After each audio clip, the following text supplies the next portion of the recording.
Jean, chapitre 19. Alors Pilate prit Jésus et le fit battre de verges. Les soldats tressèrent une couronne d'épines qu'ils posèrent sur sa tête, et ils le revêtirent d'un manteau de pourpre. Puis, s'approchant de lui, ils disaient « Salut, roi des Juifs !» et ils lui donnaient des soufflets. Pilate sortit de nouveau et dit aux Juifs « Voici, je vous l'amène dehors, afin que vous sachiez que je ne trouve en lui aucun crime. » Jésus sortit donc, portant la couronne d'épines et le manteau de pourpre, et Pilate leur dit « Voici l'homme. » Lorsque les principaux sacrificateurs et les huissiers le virent, ils s'écrièrent « Crucifie! Crucifie !» Pilate leur dit « Prenez-le vous-même et crucifiez-le, car moi, je ne trouve point de crime en lui. » Les Juifs lui répondirent « Nous avons une loi, et selon notre loi, il doit mourir, parce qu'il s'est fait fils de Dieu. » Quand Pilate entendit ces paroles, sa frayeur augmenta. Il entra dans le prétoire et il dit à Jésus, « D'où es-tu » Mais Jésus ne lui donna point de réponse. Pilate lui dit, « Est-ce à moi que tu ne parles pas? Ne sais-tu pas que j'ai le pouvoir de te crucifier et que j'ai le pouvoir de te relâcher ?» Jésus répondit, « Tu n'aurais sur moi aucun pouvoir, s'il ne t'avait été donné d'en haut. C'est pourquoi celui qui me livre à toi commet un plus grand péché. » Dès ce moment, Pilate cherchait à le relâcher, mais les Juifs criaient, « Si tu le relâches, tu n'es pas un ami de César.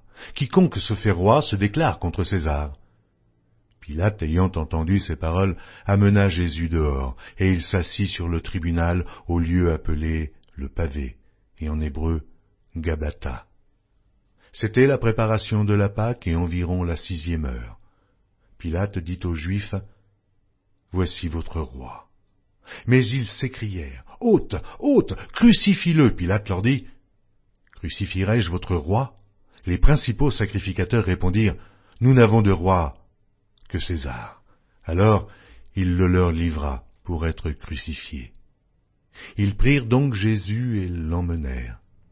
Jésus, portant sa croix, arriva au lieu du crâne, qui se nomme en hébreu Golgotha. C'est là qu'il fut crucifié, et 2 autres avec lui, un de chaque côté, et Jésus au milieu. Pilate fit une inscription qu'il plaça sur la croix et qui était ainsi conçue. Jésus de Nazareth, roi des Juifs. Beaucoup de Juifs lurent cette inscription parce que le lieu où Jésus fut crucifié était près de la ville. Elle était en hébreu, en grec et en latin.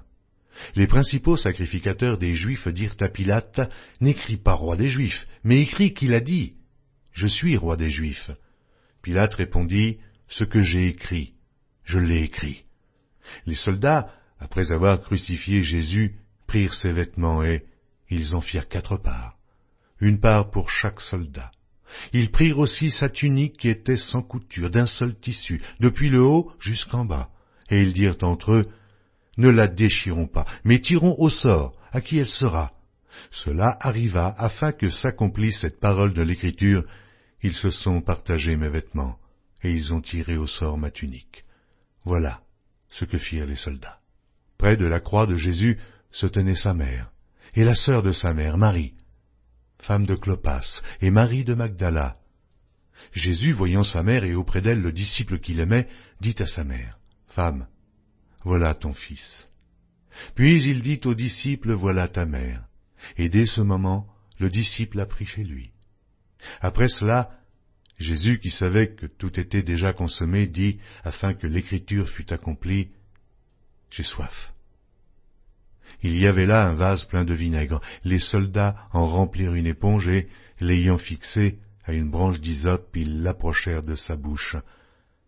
Quand Jésus eut pris le vinaigre, il dit, « Tout est accompli. » Et baissant la tête, il rendit l'esprit. Dans la crainte que les cornes restassent sur la croix pendant le Shabbat, car c'était la préparation et ce jour de Shabbat était un grand jour, les Juifs demandèrent à Pilate qu'on rompît les jambes aux crucifiés et qu'on les enlevât. Les soldats vinrent donc et ils rompirent les jambes au premier, puis à l'autre, qui avait été crucifié avec lui. S'étant approchés de Jésus et le voyant déjà mort, ils ne lui rompirent pas les jambes. Mais un des soldats lui perça le côté avec une lance, et aussitôt il sortit du sang et de l'eau. Celui qui l'a vu en a rendu témoignage, et son témoignage est vrai. Et il sait qu'il dit vrai, afin que vous croyiez aussi. Ces choses sont arrivées afin que l'Écriture fût accomplie. Aucun de ces os ne sera brisé. Et ailleurs l'Écriture dit encore, ils verront celui qu'ils ont percé. Après cela, Joseph d'Arimathée, qui était disciple de Jésus, mais en secret, par crainte des Juifs, demanda à Pilate la permission de prendre le corps de Jésus, et Pilate le permit. Il vint donc et prit le corps de Jésus. Nicodème, qui auparavant était allé de nuit vers Jésus, vint aussi, apportant un mélange d'environ 100 livres de myrrhe et d'aloès. Il prit donc le corps de Jésus, elles l'enveloppèrent de bandes avec les aromates, comme c'est la coutume d'ensevelir chez les Juifs. Or, il y avait un jardin dans le lieu où Jésus avait été crucifié, et dans le jardin, un sépulcre neuf, où personne encore n'avait été mis. Ce fut là qu'ils déposèrent Jésus à cause de la préparation des Juifs, parce que le sépulcre était proche.